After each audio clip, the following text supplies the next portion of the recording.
आपला विषय आहे, आजचा विषय आहे अ वाईज पर्सन, एक शहाणा व्यक्ती.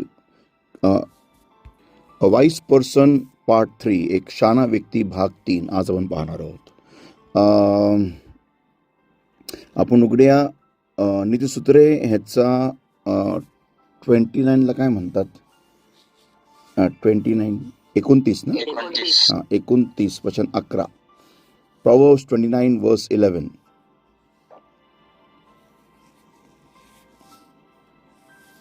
नाही, सॉरी, एक मिनिट. नीतिवचन 1:5 वाचा. नीतिवचन 1:5 त्याआधी Proverbs 1 verse 5.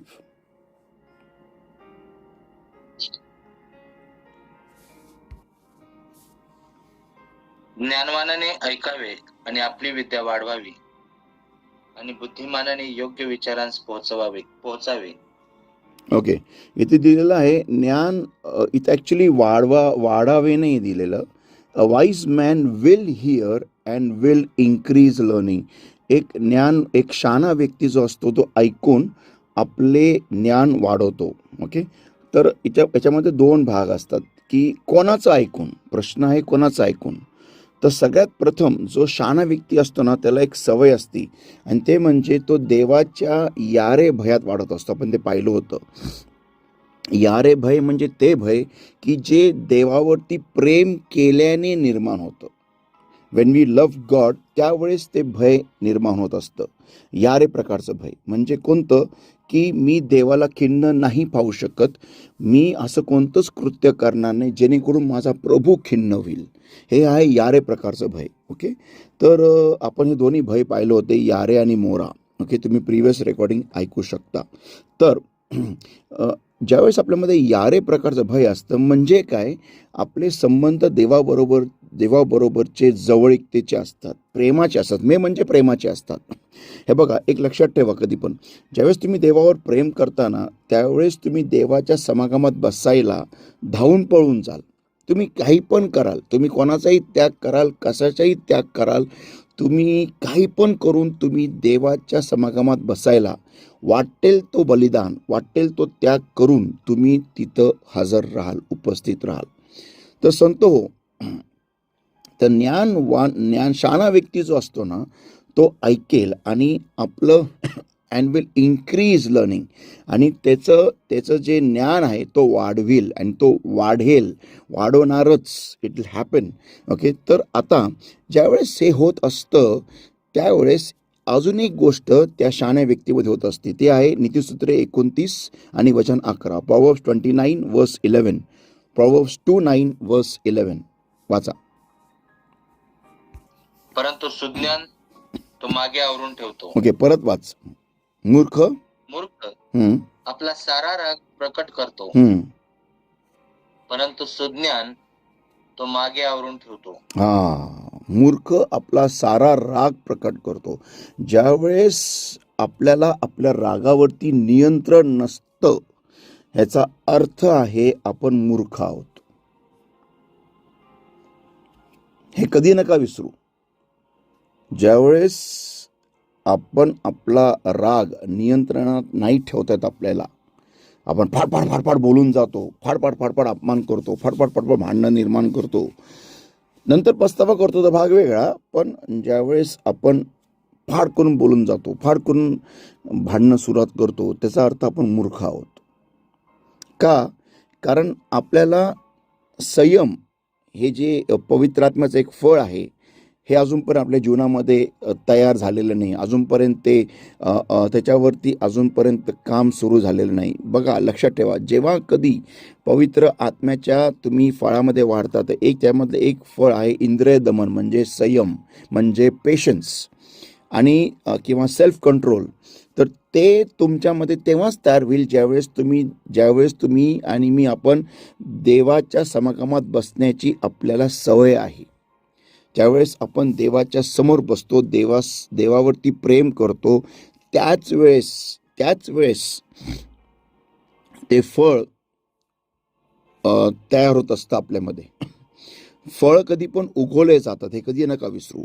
Fruits are grown, fruits are not given.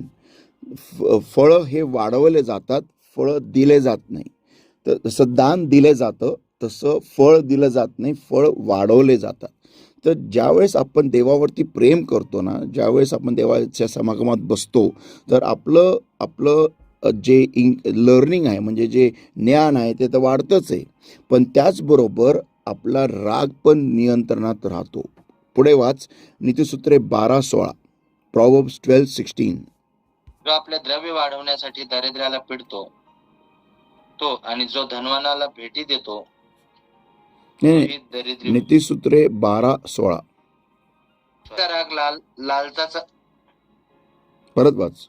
मूर्खाचा राग लागलाच कळतो, परंतु विवेकी मनुष्य अप्रतिष्ठा झाकतो. मूर्खाचा राग हा लागलाच कळून येतो. अ फूल्स wrath is presently known, but a prudent man covereth shame. Wow. ज्यावेळेस एखादा व्यक्ती मूर्ख असतो, तो रागाच्या भरात असं काय बोलून जातो की तो स्वतःचीच लाज दवडतो, स्वतःचीच आबरू दवडून टाकतो तो लोकांमध्ये. आणि हे सत्य आहे संत हो, हे कधी नका विसरू. ज्यावेळेस व्यक्तीला देवाच्या उपस्थितीत बसून व्यक्ती आपल्या देहाला मारत नसतो ना, मी तुम्हाला फॅक्ट सांगतो, आपला देह आहे ना, आपला देह हा आपला मित्र कधीच नसतो. राग, हेवा, मत्सर, लोभ, द्वेष, तंटे, फुटाफुटी, वाईटपणा, हे सगळं ना देहाचे सगळे कर्म आहेत. आणि हा देह ना आपला मित्र कधीच नसतो. तुम्हाला मी खरं सांगतो, तो देह आपला आहे, पण आपला मित्र कधी नसतो. आपल्या बाजूने तो कधीच नसतो. तो आपली जेवढी वाटोळ होऊ शकेल या पृथ्वीवरतीच नव्हे, तर या पृथ्वीच्या नंतर पण जेवढं आपण बर्बाद होऊ तेवढं हा देह बघणार. हे कधी नका विसरू. देहामध्ये जर का तुम्ही जगत असाल संत हो, एक ख्रिस्ती व्यक्ती म्हणून जर का तुम्ही देहात जगत असाल, तुम्ही नाशाच्या फार जवळ आहात, म्हणजे फारच जवळ आहात. आणि नाश तुम्हाला कधी गिळेल हे तुम्हाला पण कळणार नाही. ओके, आपण पुढे वाचणार आहोत आणि इथं फार इम्पॉर्टंट आहे. नीतिवचन 21:20, प्रॉव्हर्ब्स 21:20. नीतिवचन 21:20. निधी व तेल ही सुज्ञाच्या वस्तीत असतात, परंतु मूर्ख मनुष्य ती खर्चून टाकतो.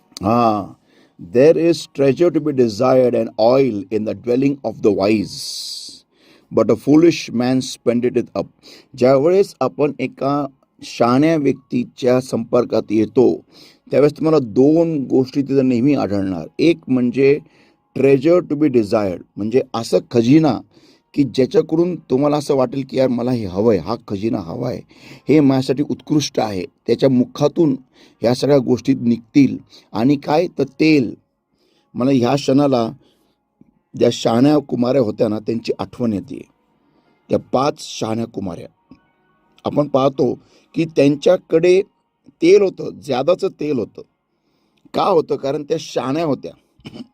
शहाणा व्यक्ती तो असतो जो देवाच्या समागमात बसतो, वेळ चांगली असो का वाईट, तो व्यक्ती देवाकडे कोणत्या मतलबाने जात नाही.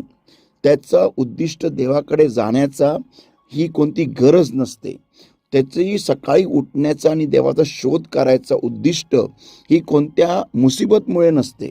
तर त्याचं उद्दिष्ट असतो, मला देवाला शोधायचं आहे, मला देवावरती प्रेम करायचं आहे, मला देवाच्या आज्ञा माझ्या जीवनामध्ये पाळायच्या आहेत, म्हणून मला त्यासाठी बळ हवं आहे, म्हणून तो देवाचा शोध करायला बसतो. ह्याला म्हणतात शहाणा व्यक्ती. संतो, ज्यावेळेस मी हे करतो ना, त्यावेळेस माझ्या जीवनामध्ये देव 2 गोष्टी देतो, हे कधी नका विसरू. 2 थिंग्स. पहिला आहे बहुमूल्याची संपत्ती. कसली संपत्ती? त्याच्या शब्दाची, त्याच्या वचनाची संपत्ती, त्याच्या वचनाच्या गूढ गोष्टीची संपत्ती.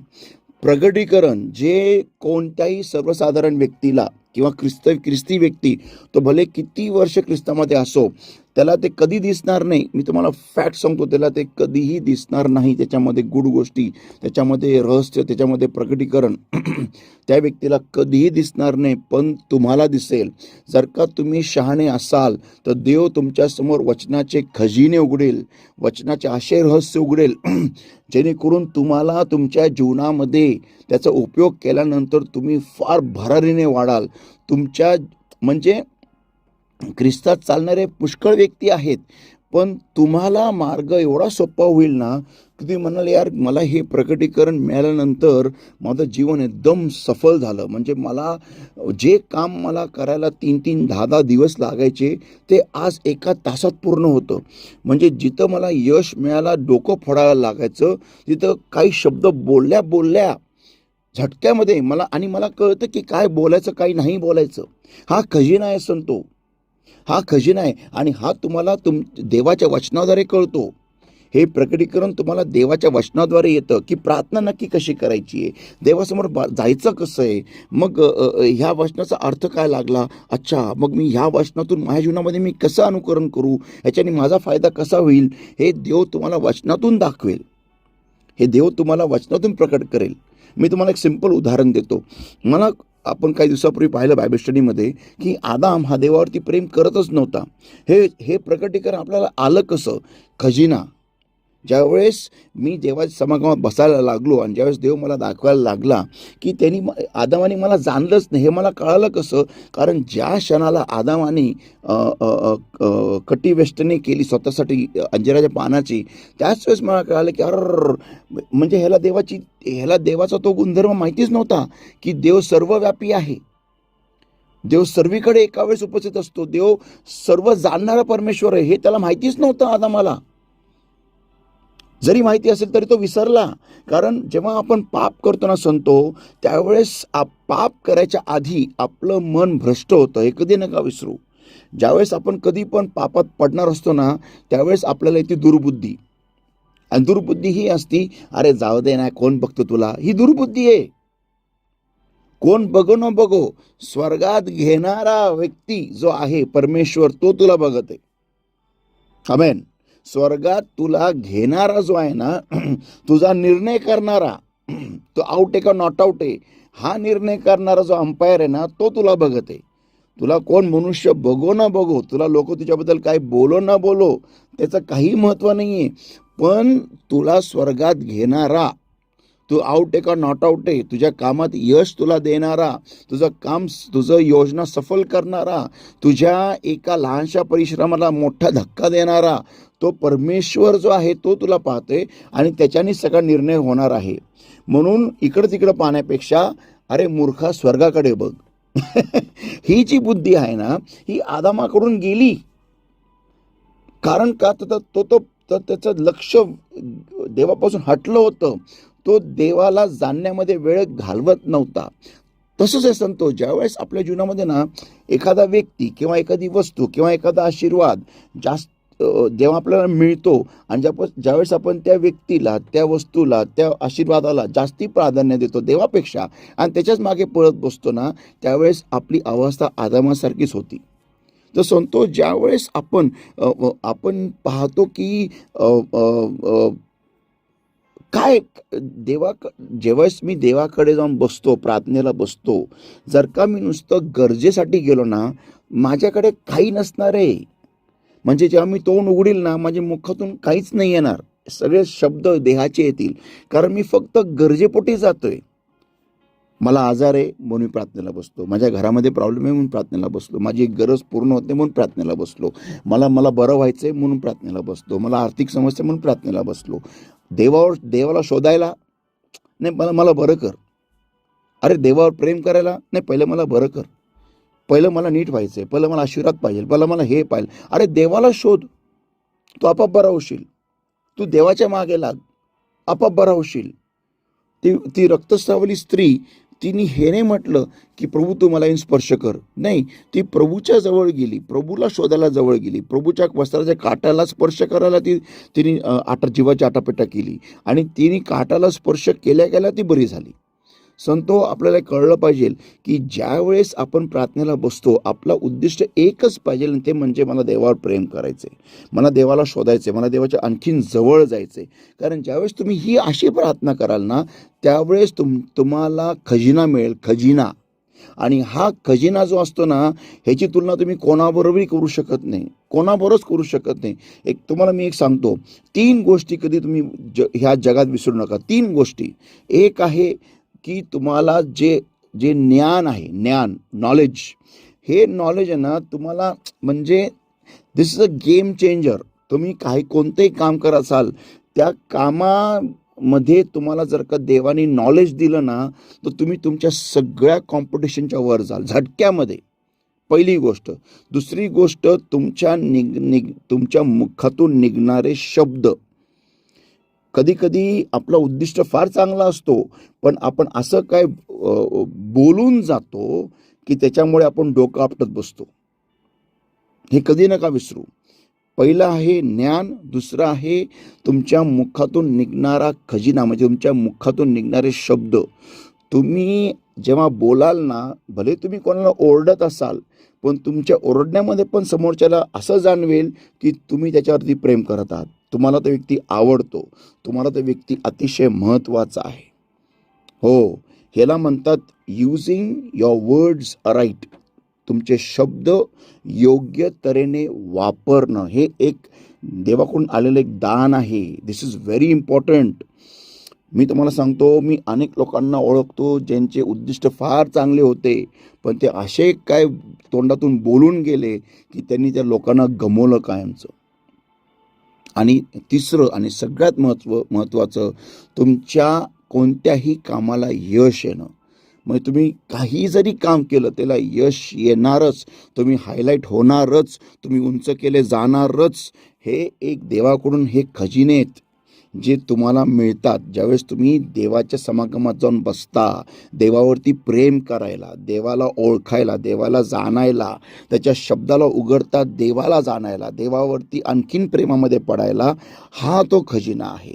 आणि मग आहे तेल. तेल म्हणजे अभिषेक ऑफकोर्स. तर जेव्हा प्रार्थनेला बसता तेव्हा तुम्हाला देव कंटिन्युअसली टच करत राहतो. तुमची एकही अन्य भाषा तुम्ही जेव्हा बोलत असताना ती एकही व्यर्थ जात नसती. कंटिन्यूस अभिषेकाचा फ्लो असतो. कंटिन्यूस नॉन स्टॉप इख्याथो काली याटाथो मंथाकोरी. यू फील, तुम्हाला जाणवतं कंटिन्यूस देव तुम्हाला भरत आहे. पुष्कळदा आपण 1 तास प्रार्थनेला बसतो आणि फक्त 15 मिनिटं आपला टच होतं. That's bad, that's really bad. फार वाईट येते हे. म्हणजे हे जणू काही मी खोदलं फार जमीन खोदली आणि नंतर शेवटी मी वैतागून गेल्यानंतर शेवटी मला थोडंसं पाणी लागलं. दिस इज व्हॉट इट इज. 15 मिनटं शेवटचे मला अभिषेक जाणवला आणि ते पण मुश्किलीने जाणवला. हे कोरडेपणा आहे. दिस इज ड्रायनेस. हे असं नाही झालं पाहिजे. तुम्ही ज्या क्षणाला प्रार्थनेला मी तर म्हणतो प्रार्थनेला बसायच्या आधीच तुम्हाला पवित्र आत्म्याने स्पर्श सुरू केला पाहिजे. कारण तुमच्या मनामध्ये, तुमच्या पूर्ण अंतर्यामामध्ये, तुमच्या पूर्ण अंतर्ध्यानामध्ये नुसतं देवाबद्दलची एक ओढ आहे की प्रभू मी कधी पहाटे उठेल आणि कधी तुझा मी शोध करेल. दिस इज द गेम चेंजर. ह्याच्यानी ही भावना जी आहे ना ही गेम चेंजर आहे. ह्या भावनेने तुमच्या जीवनामध्ये फार मोठा फरक पडेल. तुम्हाला खरंच सांगतो तुम्ही जेव्हा प्रार्थनेला बसता नॉर्मली तुम्हाला कंटाळतं यार काय यार आता प्रार्थनेला बसायचं यार.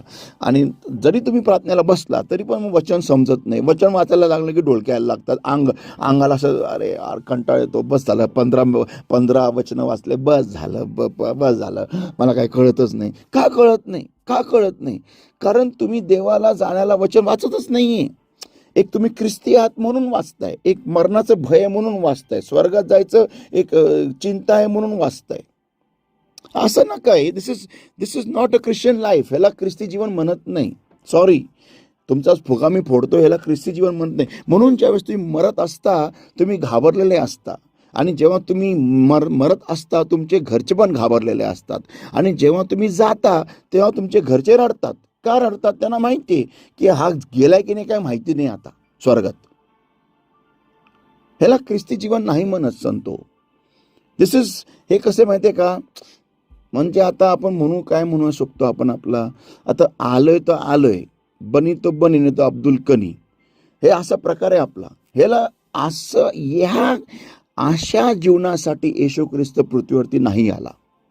अशा जगण्यासाठी, अशा प्रकारच्या ख्रिस्ती जगण्यासाठी येशू ख्रिस्तांनी पवित्र आत्मा नाही दिलेला. पवित्र आत्मा तुम्हाला का दिलेला आहे? To come in the super highway of the love of God. पित्याच्या प्रेमाच्या सुपर हायवेवरती येण्यासाठी, पित्याच्या सहभागितेच्या जवळीकतेच्या सुपर हायवेवर येण्यासाठी, की तुम्ही उठायच्या आधीच पवित्र आत्मा तुमच्या सभोवती उभा आहे आणि तुम्हाला तो पूर्णपणे स्पर्श कर. तुम्ही त्या अभिषेकात उठता and you start just feeling Lord, I love you Lord, thank you Jesus, hallelujah. आणि तुम्हाला ते जाणवतं, तो अभिषेक फ्लो व्हायला लागतो. Wow, what an amazing experience, what an amazing life. तुम्हाला उठवावं लागत नाही, तुम्ही ॲटोमॅटिक उठता. तुमची झोप उडती, तुम्ही रात्रीचे लवकर झोपता, तुम्ही वाटेल ते करता, वाटेल तो त्याग करता, फक्त का? तुमच्या प्रियकराला भेटण्यासाठी. ह्याला म्हणतात व्यक्ती जो देवासाठी जात आहे, देवाला जाण्याला जात आहे, अशा व्यक्तीला शहाणा व्यक्ती म्हणतात. आमेन. शहाणा व्यक्ती हे कधीही नका विसरू संत हो. आणि मग तुमच्या जीवनामध्ये आज्ञापालन करायला काहीही तुम्हाला त्रास होणार नाही. मत्ते 7 अध्याय वचन 24 ते 25 वाच Sandeep. Matthew chapter 7 verses 24 to verse 25. मत्ते 7 अध्याय वचन 24 ते 25.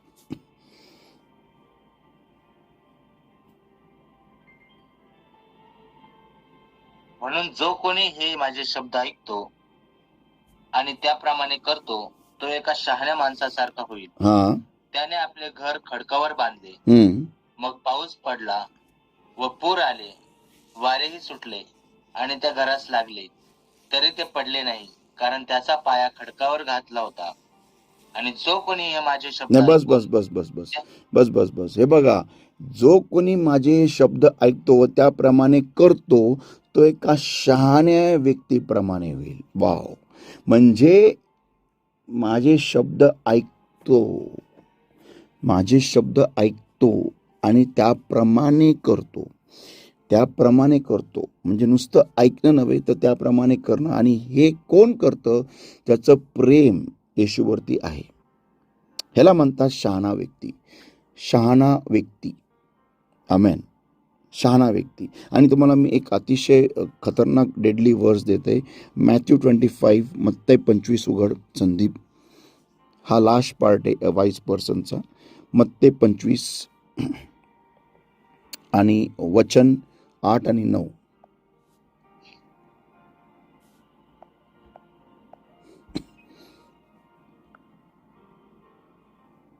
आणि मूर्ख कुमारींनी शहाण्यांना म्हटले, तुम्ही आपल्या तेलातून आम्हाला काही द्या, कारण आमच्या मशाली विझत चालल्या आहेत. पण शहाण्यांनी उत्तर दिले, त्या म्हणाल्या, कदाचित आम्हाला व तुम्हाला हे तेल मुळीच पुरणार नाही, तर त्यापेक्षा तुम्ही विकणाऱ्यांकडे जाऊन आपल्या स्वतःसाठी ते विकत घ्या. शहाणे व्यक्ती स्वतःच्या तारणाबद्दल तडजोड करत नाही. शहाणे व्यक्ती स्वतःच्या तारणाबद्दल तडजोड करत नाही. कारण त्यांना जो अभिषेक मिळालेला असतो, जो तेल मिळालेलं असतं, जे काय खजिना मिळालेला असतो, त्यांनी ती फार मोठी किंमत मोजून त्याग आणि बलिदान, आपला क्रूस उचलून प्रभूच्या मागे जाण्याची किंमत, आपल्या घरच्यांना, आपल्या चांगल्या गोष्टींना, आपल्या आवडणाऱ्या वाईट गोष्टींना त्यांनी त्यागलेलं असतं. त्यांनी त्या गोष्टींना ठार मारलेलं असतं.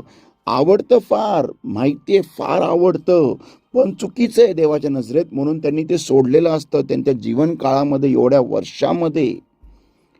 मग ते व्यक्ती आहेत ना, ज्यावेळेस त्यांना वेळ येते ना तुमच्यामध्ये आणि देवामध्ये निवड करायची, पापामध्ये आणि देवामध्ये निवड करायची, त्यावेळेस ते देवाची निवड करतात. ते तडजोड करत नाही. का करत नाही? कारण ते त्यांच्या तारणाप्रती स्वार्थी असतात. एक शहाणा व्यक्ती असा असतो. आता मला एक देवाच्या सेवकांनीच धोका दिला, आता मला देवाच्या लोकांनीच धोका दिला, आता मला चर्चनीच धोका दिला, म्हणून मी आता पापात जगणार. ह्याला मूर्ख व्यक्ती म्हणतात. ह्याला म्हणतात मूर्ख, फुलिश पर्सन.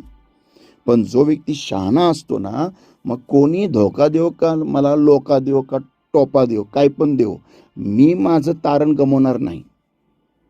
मला ख्रिस्ती व्यक्तीनेच फसवलं, मला ख्रिस्ती व्यक्तीनेच माझ्या विरुद्ध कुभांड रचलं, मग ख्रिस्ती व्यक्तीनेच माझ्या पाठीत सुरा खोपसला, ख्रिस्ती भाऊ बहिणींनीच मला फसवलं, ख्रिस्ती भाऊ बहिणींनीच माझा केसाने गळा कापला, नायलॉनच्या रशीने गळा कापला किंवा कशाने सिल्कच्या धाग्याने गळा कापला, कशाने कापू द्या, पण मी मूर्खपणा करत माझं तारण गमावणार नाही.